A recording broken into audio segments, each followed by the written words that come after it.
जो आज हम मध्य प्रदेश की नदियों के टॉपिक को लेकर आए हैं, जिनमें से हमारा मध्य प्रदेश नदी में पार्ट दूसरा है। ठीक है, आज हम इस वीडियो में मध्य प्रदेश की प्रमुख दो नदियाँ, जिनमें से नर्मदा नदी और गोदावरी नदी के बारे में बातें करेंगे।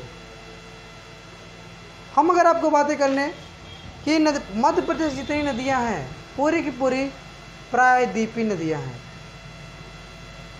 ध्यान रखिएगा, हम बातें करेंगे नर्मदा नदी अपवाह तल। हम देखेंगे आज कि नर्मदा नदी का स्त्राव कहाँ से होता है, कहाँ से निकलती है। हम थोड़ा सा मैप के माध्यम से देखेंगे, ध्यान रखिएगा बच्चों। ये हमारा काल्पनिक मैप है, जिनमें से आप बहुत अच्छा, इससे अच्छा भी बना सकते हैं। ध्यान रखिएगा, ये हमारा मध्य प्रदेश है। मध्य प्रदेश में दो प्रमुख पर्वत हैं, जिसका नाम है सतपुड़ा पर्वत और विंध्याचल पर्वत। ध्यान रखिएगा बच्चों, ये जो ऊपरी पर्वत ये जो बनाया जा रहा है, ये पर्वत है विंध्याचल पर्वत। ध्यान रखिए, और ये जो यहाँ से ऐसे बनाया गया है, यह सतपुड़ा पर्वत।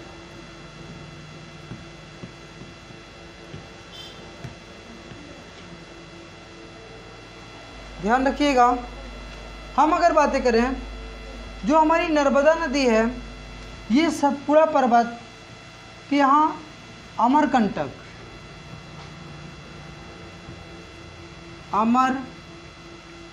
ध्यान रखिएगा, अमरकंटक के क्षेत्र, ध्यान रखिए, पुष्पराजगढ़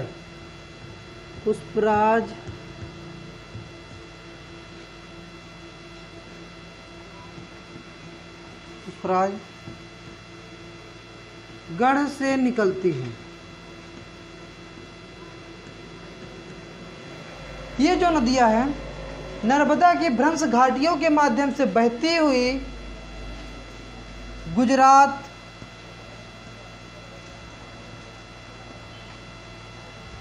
ध्यान रखिएगा, ये नदी है गुजरात से होती हुई बंगाल खंभात की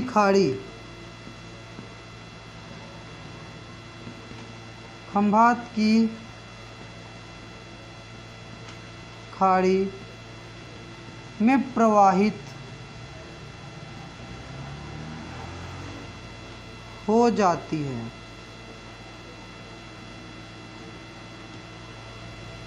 जितनी प्रायद्वीपीय ज़्यादातर नदियां हैं वो भारत के उत्तर पूर्वी क्षेत्रों की ओर प्रवाहित होती हुई भारत के पूर्वी तटीय क्षेत्र में जाके मिलके प्रवाहित हो जाती हैं।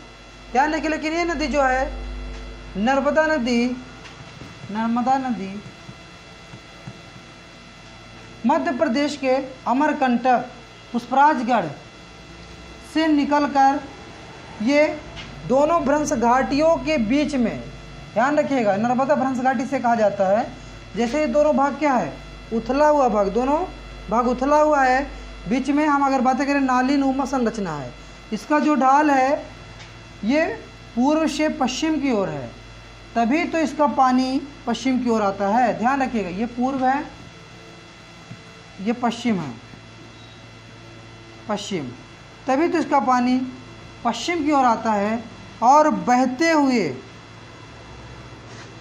गुजरात के पास खंभात की खाड़ी में जाकर समाहित हो जाती है। ध्यान रखिएगा, इस नदी जो है, यह नदी जो है, इसकी लंबाई है 1312 किलोमीटर। इस नदी की कुल लंबाई जो है 1312 किलोमीटर है, जो कि मध्य प्रदेश में 1077 किलोमीटर प्रवाहित होती है।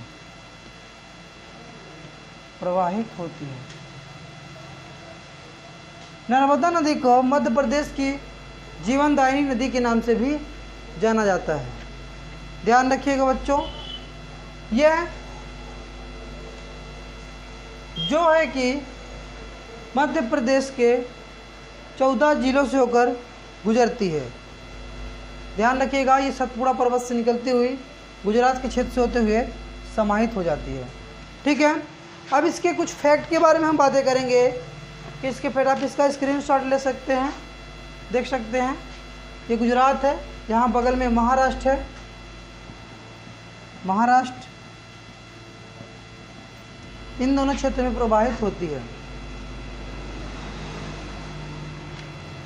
अब हम इस नदी के कुछ बेसिकली पॉइंट के बारे में बातें करेंगे, ये कैसे निकलती है, आप नक्शे में देख लीजिएगा।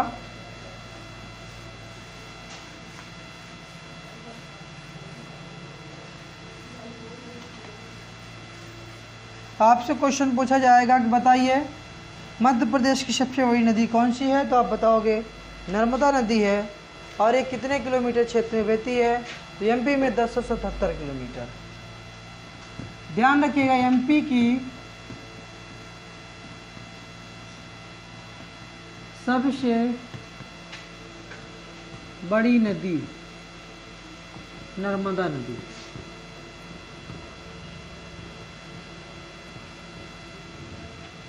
ध्यान रखिएगा बच्चों, कुल लंबाई ध्यान रखिएगा, नर्मदा नदी कुल लंबाई 1312 किलोमीटर। एमपी में मध्य प्रदेश में इसकी लंबाई 1077 किलोमीटर है। ठीक है बच्चों, ध्यान रखिएगा, ये नदी जो है जैसे ही पूर्वी सतपुड़ा पर्वत मैकाल श्रेणी से निकलते हुई, जिसे हम अमरकंटक कहते हैं, अमरकंटक से निकलते हुई खंभात की खाड़ी में गिरती है, तो वहाँ ज्वार नद मुख का निर्माण करती है। मतलब नदियों के किनारे का ऐसा क्षेत्र जो बहुत ही चौड़ा हो, जिससे कि समुद्रों का पानी आसानी से नदियों तक कुछ हिस्से तक पहुँच जाए। ध्यान रखिए, मतलब नदियों को पहुँचने का क्षेत्र जो चौड़ा क्षेत्र होता है उसे ज्वार नद मुख कहती है। ध्यान रखिए, क्वेश्चन पूछा जाएगा, अरब खंभात की खाड़ी में मिलने से पहले नर्मदा नदी किसका निर्माण करती है, तो ज्वार नद मुख का। ध्यान रखिएगा, कहाँ गिरती है,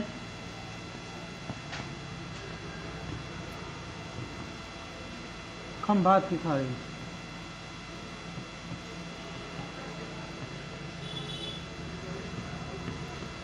ध्यान रखिएगा, खंभात की खाड़ी किस राज्य में, गुजरात में।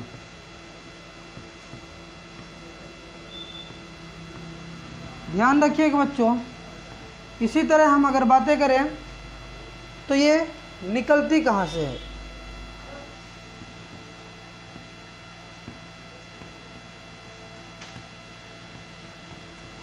ध्यान रखिएगा, ये निकलती कहाँ, हम इसके बारे में बातें करेंगे।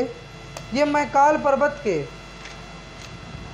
श्रेणी के समीप अमरकंटक पहाड़ी से निकलती है। ध्यान रखिएगा, मैकाल पर्वत के, आप इसका स्क्रीनशॉट ले लीजिए।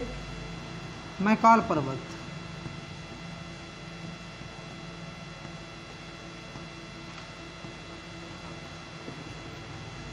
मैकाल पर्वत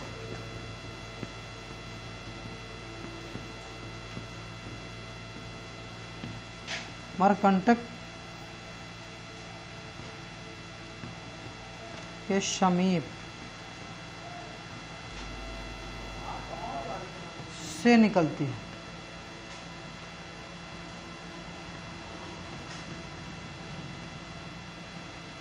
ठीक है, आप इसका स्क्रीनशॉट ले सकते हैं। आपसे क्वेश्चन पूछा जाए निकलती कहाँ से, तो मैकाल पर्वत के अमरकंटक श्रेणी से। सतपुड़ा मैंने सतपुड़ा पर्वत श्रेणी के अंतर्गत आता है। मैकाल पर्वत छोटा सा क्षेत्र, पहाड़ियाँ हैं जिसके अंतर्गत। ठीक है, मिटाएं। हाँ,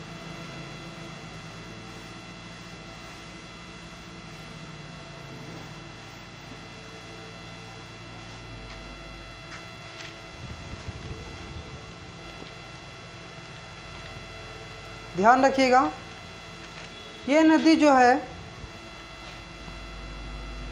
कहाँ प्रवाहित होती है। ध्यान रखिएगा, कहाँ प्रवाहित होती है,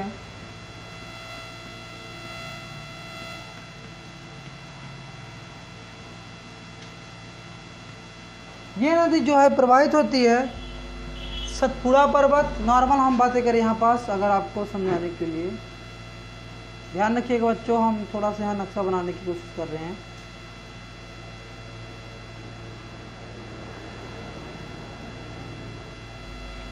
ये जो पर्वत है ये विंध्याचल पर्वत है, ये हमारा सतपुड़ा पर्वत है। सतपुड़ा, विंध्याचल, विंध्याचल पर्वत, सतपुड़ा पर्वत। इन दोनों पर्वतों के बीच, ये पर्वत उछले हुए क्षेत्र, ध्यान रखिएगा, जमीन से उठे हुए क्षेत्र हैं। ये भी जो दोनों विंध्याचल पर्वत, सतपुड़ा पर्वत, दोनों उछले हुए क्षेत्र हैं। इन दोनों के बीच के क्षेत्र को भ्रंश घाटी कहते हैं। क्यों? क्योंकि नदी यहाँ से निकल के पश्चिम की ओर प्रवाहित हो रही है, ध्यान रखिएगा। और ये गुजरात राज्य के समीप भड़ौच समाहित हो, ध्यान, कहाँ से प्रवाहित होती है? अगर देखिए प्रवाहित कहाँ से होती है? अमरकंटक।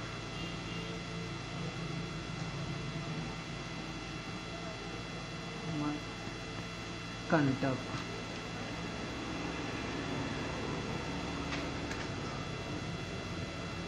पुष्पराज गढ़, समापन, समाप्त कहाँ होती है? ध्यान रखिएगा, गुजरात के भड़ौच, भड़ौच नामक स्थान।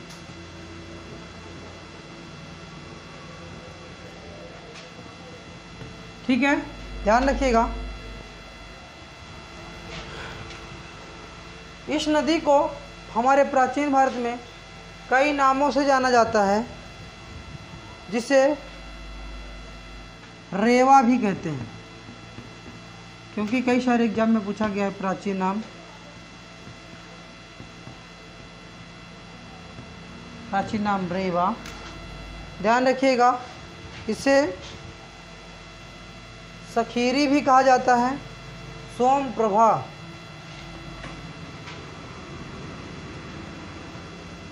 सखीरी,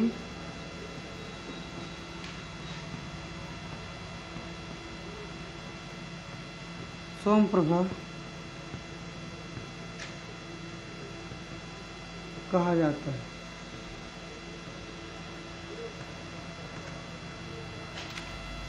ठीक है, ध्यान रखिएगा। ये जब खंबात की खाड़ी के पास पहुंचती है तो ज्वार नद मुख का निर्माण करती है। ध्यान रखिएगा बच्चों, ज्वार नद मुख का निर्माण करती है।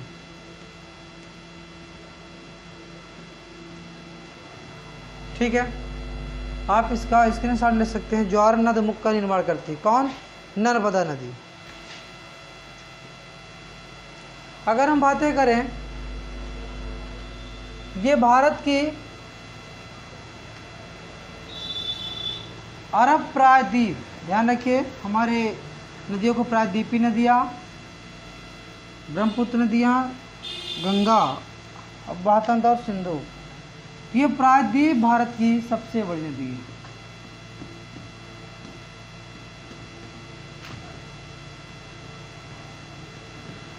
भारत की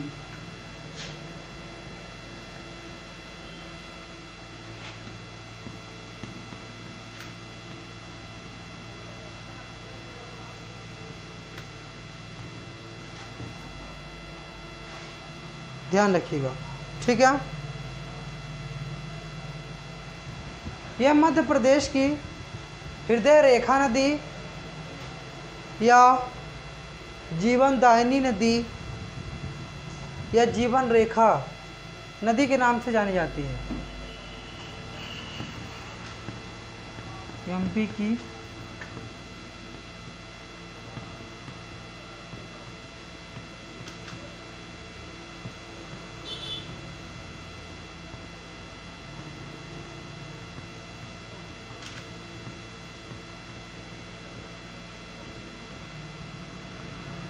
जीवन दायिनी नदी जीवन रेखा नदी के नाम से जानी जाती है। ध्यान रखिएगा बच्चों, इसकी जो सहायक नदियां हैं, इसकी 21 सहायक नदी हैं। इसकी 21 सहायक नदी हैं, जिनमें से 22 नदी दाएं ओर, 22 नदियां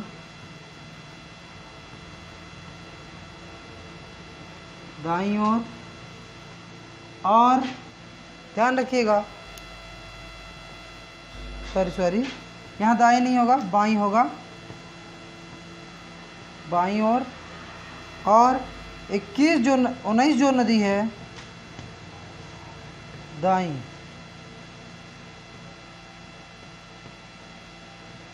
दाईं ओर आके मिलती है। ध्यान रखिए बच्चों, ये कई सहायक नदी हैं, जिनमें से 22 नदियाँ बाईं ओर आके मिलती हैं और 19 नदी जो है दाईं ओर आके मिलती हैं। ठीक है, ध्यान रखिएगा, इस नदी के बारे में इतने क्वेश्चन हैं, आपको समझ आएगा। ध्यान रखिएगा बच्चों, ठीक है। हम इसी प्रकार और नदी के बारे में बातें करेंगे, जिनमें से रोकेगा। अब हम बातें करेंगे मध्य प्रदेश की गोदावरी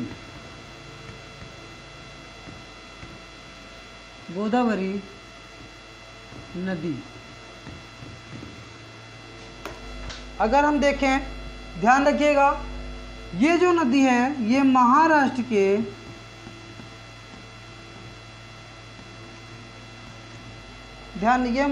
के श्रम्बकेश्वर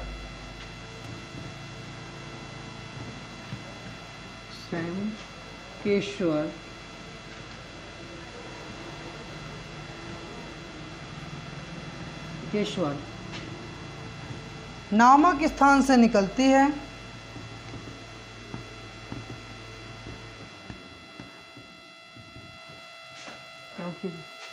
केशवर नामक स्थान से निकलती है।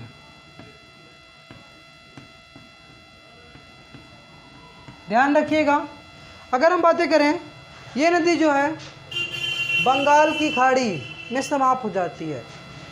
बंगाल की खाड़ी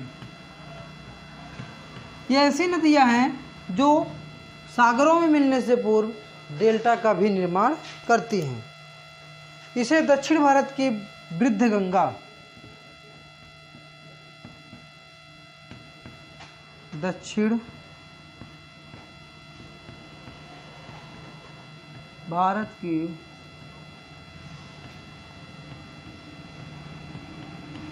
वृद्ध गंगा या बूढ़ी गंगा, ध्यान रखिएगा, गंगा कहा जाता है। ध्यान रखिएगा बच्चों, थोड़ा ही लिख, कहा जाता है। पूछा जाएगा कि दक्षिण भारत की वृद्ध गंगा या बूढ़ी गंगा किसे कहते हैं, आप बता पाओगे कि गोदावरी नदी को कहते हैं। ये महाराष्ट्र के श्रम्बकेश्वर नामक स्थान से निकलती है। इस नदी की जो लंबाई है ये 1465 किलोमीटर है। लेंथ 1465, ध्यान रखिएगा 65 लिखा है किलोमीटर।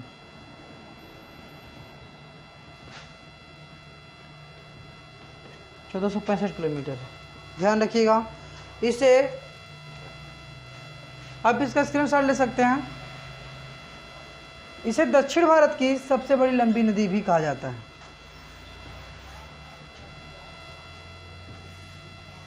इसे ध्यान रखिए, दक्षिण भारत की सबसे लंबी नदी।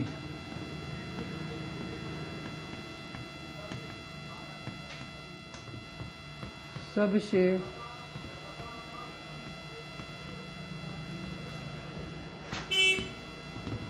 लंबी नदी कहा जाता है।